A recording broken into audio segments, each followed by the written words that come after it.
ದೇಶಜ್ಞಾನನಿಧಿ ಶ್ರೇಷ್ಠ ಶ್ರದ್ಧೆಯೋ ಹೃದಯ ಸರ್ವದಾ. ಸಹೃದಯ ವೀಕ್ಷಕರಿಗೆ ಆತ್ಮೀಯವಾದಂಥ ಸ್ವಾಗತ. ನಾನು ನಿಮ್ಮ ಡಾಕ್ಟರ್ ಮನೋರಮಾ BN, ನೂಪುರ ಭ್ರಮರಿಯಿಂದ. ಈವರೆಗೂ ನಾವು ಓಢ್ರ ಮಾಗದಿ ಅಂದರೆ ಒಡಿಶಾ, ಬಂಗಾಲ, ಈಶಾನ್ಯ ರಾಜ್ಯಗಳ ವ್ಯಾಪ್ತಿಗೆ ಹೊಂದುವಂತಹ ಸಂಗೀತ ನೃತ್ಯ ವಿಷಯಕವಾದಂಥ ಸುಮಾರು 20ಕ್ಕೂ ಹೆಚ್ಚು ಶಾಸ್ತ್ರಗ್ರಂಥಗಳನ್ನು ಸುಮಾರು 12-13 ಸಂಚಿಕೆಗಳಲ್ಲಿ ಅವಲೋಕಿಸಿದ್ದಾಯಿತು. ಈ ಕಾರ್ಯದಲ್ಲಿ ನೂಪುರ ಭ್ರಮರಿಯ ಸಂಶೋಧನಾ ವಿಭಾಗದ ಸಹವರ್ತಿಗಳಾದ ಡಾಕ್ಟರ್ ದ್ವರಿತಾ ವಿಶ್ವನಾಥ್ ಮತ್ತು ಡಾಕ್ಟರ್ ಶಾಲಿನಿ ವಿಠಲ್ ಇವರಿಂದ ಸಂಚಿಕೆಗಳು ಪ್ರಸ್ತುತಿಗೊಂಡವು. ಈ ಓಢ್ರ ಮಾಗದಿಯ ಸವಿಲಾಸವಾದ ನೃತ್ಯ ನಾಟ್ಯ ಲಕ್ಷಣಗಳ ಬಗ್ಗೆ ಗಮನ ಹರಿಸಿದ ಬಳಿಕ ಈ ಸಂಚಿಕೆಯ ಮೂಲಕ ಉತ್ತರ ಭಾರತದ ಅಂದರೆ ಪಾಂಚಾಲಿ ಪ್ರವೃತ್ತಿಯ ಗ್ರಂಥಗಳೆಡೆಗೆ ನಾವು ಮುಖ ಮಾಡುತ್ತಿದ್ದೇವೆ. ಸಾಮಾನ್ಯವಾಗಿ ಉತ್ತರ ಭಾರತ ಅಥವಾ ಪಾಂಚಾಲಿ ಪ್ರವೃತ್ತಿಗೆ ಒಪ್ಪುವಂತಹ ಗ್ರಂಥಗಳಲ್ಲಿ ನಾಟ್ಯಶಾಸ್ತ್ರದ ವಿವರಗಳಿಗೆ ಹತ್ತಿರವಾದ ರಂಗಭೂಮಿ ದೃಶ್ಯ ಕಾವ್ಯಕ್ಕೆ ನಿಕಟವಾಗಿರುವಂತಹ ಲಕ್ಷಣಗಳು ಗ್ರಂಥಗಳೇ ಪ್ರಮುಖವಾಗಿ ಕಂಡುಬರುತ್ತವೆ. ಅಂದರೆ ಪಾಂಚಾಲಿ ಪ್ರವೃತ್ತಿ ಎನ್ನುವುದು ಬಹಳಷ್ಟು ನೆಲೆಗಳಲ್ಲಿ ಭರತನ ನಾಟ್ಯಶಾಸ್ತ್ರ ಸಂಪ್ರದಾಯದ ರಂಗಭೂಮಿಯನ್ನೇ ಯಥಾವತ್ತು ಹೋಲುತ್ತದೆ. ಇದಕ್ಕೆ ಕಾರಣವನ್ನು ಊಹಿಸುವುದಾದರೆ ಕಾಶ್ಮೀರದವನೇ ಆಗಿದ್ದ ಎನ್ನಬಹುದಾದ ಭರತ ಮತ್ತು ಆತನ ನಾಟ್ಯಶಾಸ್ತ್ರಕ್ಕೆ ಬಹುಪಾಲು ವ್ಯಾಖ್ಯಾನಗಳನ್ನು ಬರೆದಂತಹ ಪ್ರಾಚೀನರಲ್ಲಿ ಕಾಶ್ಮೀರದ ವಿದ್ವಾಂಸರೇ ಪ್ರಮುಖರಾಗಿದ್ದರು. ಹಾಗೆಯೇ ಭರತನ ನಾಟ್ಯಶಾಸ್ತ್ರಕ್ಕೆ ನಿಕಟವಾದಂತಹ ಅನೇಕ ದಶರೂಪಕಗಳು, ಕಾವ್ಯ, ಸಿದ್ಧಾಂತಗಳಿಗೆ ಕಾಶ್ಮೀರವೇ ಮೂಲವೆನ್ನುವುದು ತಿಳಿಯುತ್ತದೆ. ಒಂದಾನೊಂದು ಕಾಲಕ್ಕೆ ಇದ್ದಂತಹ ತಕ್ಷಶಿಲಾ, ಶಾರದಾ ಮೊದಲಾದ ಅನೇಕ ವಿಶ್ವವಿದ್ಯಾನಿಲಯಗಳು ಇಂಥ ಅನೇಕಾನೇಕ ವಿದ್ಯಾವಿವೇಕಕ್ಕೆ ಪೋಷಣೆಯಿತ್ತಿರುವುದು ಗಮನಾರ್ಹವಾಗಿ ಕಂಡುಬರುತ್ತದೆ. ಆದರೆ ದುರದೃಷ್ಟವಶಾತ್ ಸುಮಾರು 90% ಗ್ರಂಥಗಳು ಪರಕೀಯರ ದಾಳಿಗೆ ನಷ್ಟವಾಗಿ ಹೋಗಿವೆ. ಭರತನ ನಾಟ್ಯಶಾಸ್ತ್ರದ ವಿವಿಧ ಸೂತ್ರ ಲಕ್ಷಣಗಳಿಗೆ ವ್ಯಾಖ್ಯಾನಗಳನ್ನು ಭಟ್ಟತಂಡು, ಭಟ್ಟನಾಯಕ, ಭಟ್ಟತೌತ, ಭಟ್ಟಯಂತ್ರ, ಉದ್ಭಟ, ಶಾಕಲೀಗರ್ಭ, ಕಾತ್ಯಾಯನ, ರಾಹುಲ, ವಿಶ್ವಾವಸು, ಶಂಕುಕ, ಮಾತೃಗುಪ್ತ ಮೊದಲಾದವರು ಬರೆದಿದ್ದರೂ ಅವರ ಯಾರ ಬರವಣಿಗೆಗಳು ಇಂದಿಗೆ ಗಮನಾರ್ಹವಾಗಿ ಲಭ್ಯವಿಲ್ಲ.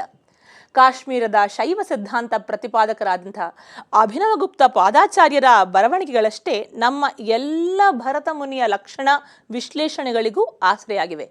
ಜೊತೆಗೆ ದಾಕ್ಷಿಣಾತ್ಯ, ಪಶ್ಚಿಮ ಭಾರತದ ಆವಂತಿ ಅಥವಾ ಪೂರ್ವ ಭಾರತದ ಓಢ್ರ ಮಾಗದಿಯಂತೆ ಹೆಚ್ಚಾಗಿ ನೃತ್ಯ ಕ್ಷೇತ್ರದ ಅಂಗೋಪಾಂಗ ಅಭಿನಯಗಳ ಕುರಿತ ವಿವರಗಳನ್ನು ಹೇಳುವಂತಹ ಗ್ರಂಥಗಳು ಯಾವುವೂ ಇಂದಿಗೆ ಉತ್ತರದಲ್ಲಿ ಉಳಿದು ಬಂದಿಲ್ಲ.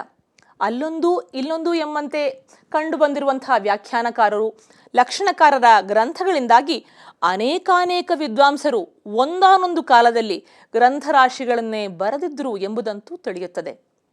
ಇಂಥ ನಷ್ಟೋದ್ದಿಷ್ಟವಾದಂತಹ ಪಾಂಚಾಲಿ ಪ್ರವೃತ್ತಿಯ ಅಂದರೆ ಉತ್ತರ ಭಾರತದ ಗ್ರಂಥಗಳೆಡೆಗೆ ಪಕ್ಷಿ ನೋಟವನ್ನಾದರೂ ಬೀರುವ ಕೆಲಸ ಆಗಬೇಕು ಎಂದೇ ನಾವು ನೂಪುರ ಭ್ರಮರಿಯ ತಂಡ ಯಥಾಸಾಧ್ಯ ಪ್ರಯತ್ನ ಮಾಡ್ತಾ ಇದ್ದೇವೆ.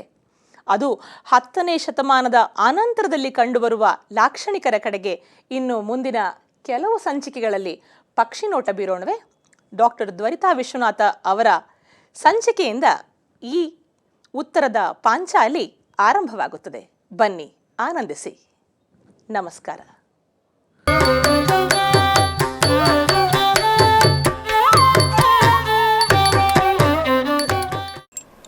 Namaste. I am Dr. Dwarita Vishwanath, Co-Principal Investigator, Nupura Bhramari IK Center, Bengaluru. I take great pleasure in welcoming you all to yet another episode of Shastra Ranga. Today, we will be dealing with Kavya Prakasha, authored by Mamata.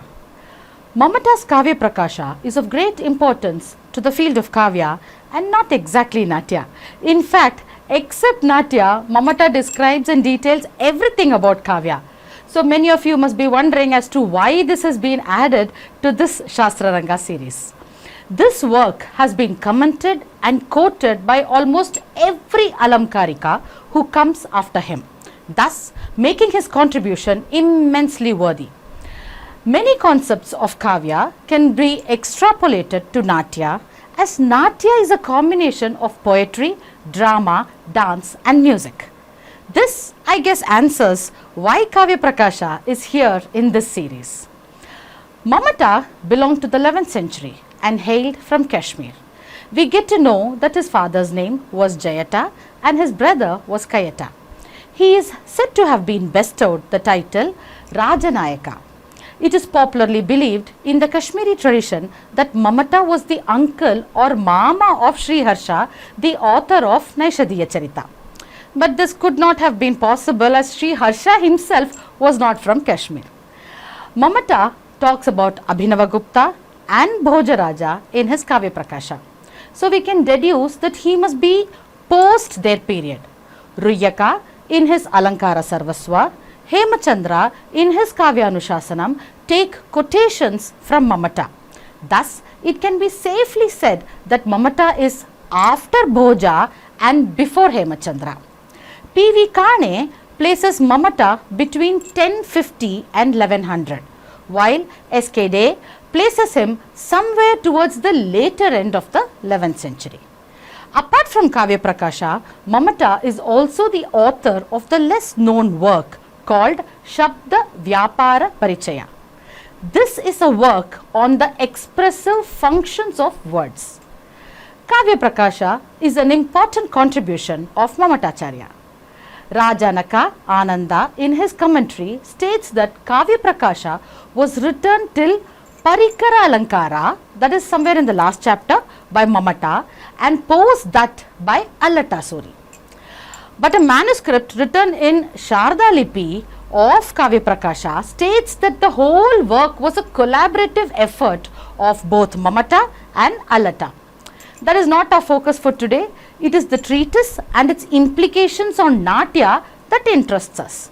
Kavya Prakasha is a critical text that presents guna, dosha, alankara, riti and other aspects of poetry along with the definition of poetry, objective of poetry in a rational manner. Kavya Prakasha explains exhaustively and unambiguously the concepts with technical precision.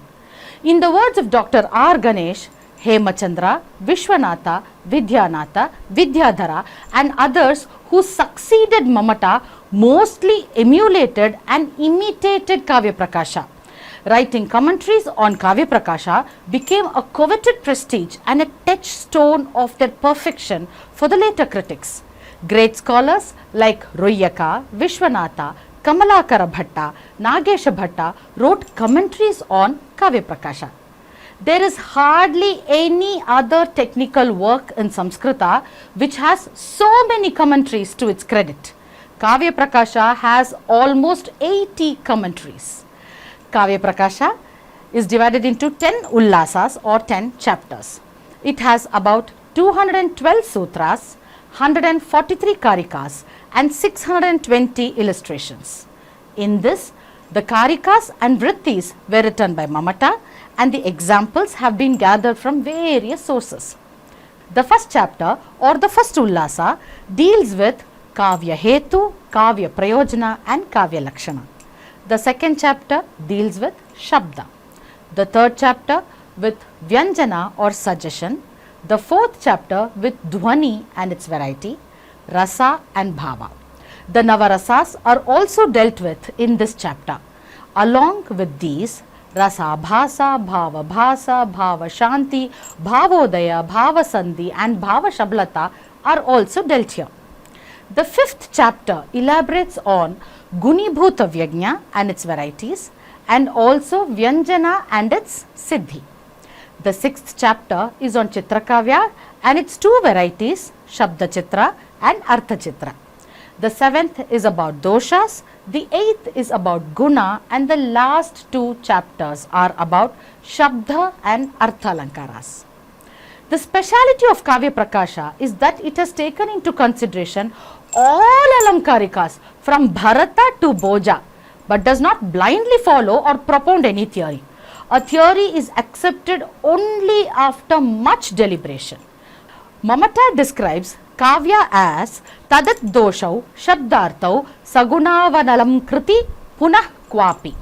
As per Sri Ganganath Jha's translation, Kavya consists in word and sense without faults and with merits, and excellence of style which may at times be without figures of speech.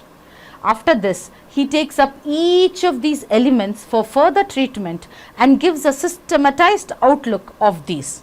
He defines and fixes the guna to be of 3 types, explains in detail about dosha, and delineates about 16 types of pada dosha, 21 types of vakya dosha, 23 types of artha dosha, and 10 types of rasa dosha. He also expounds about 56 arthalankaras. His noteworthy contribution is his endorsement of the Dhvani theory, after which no one has ever questioned it.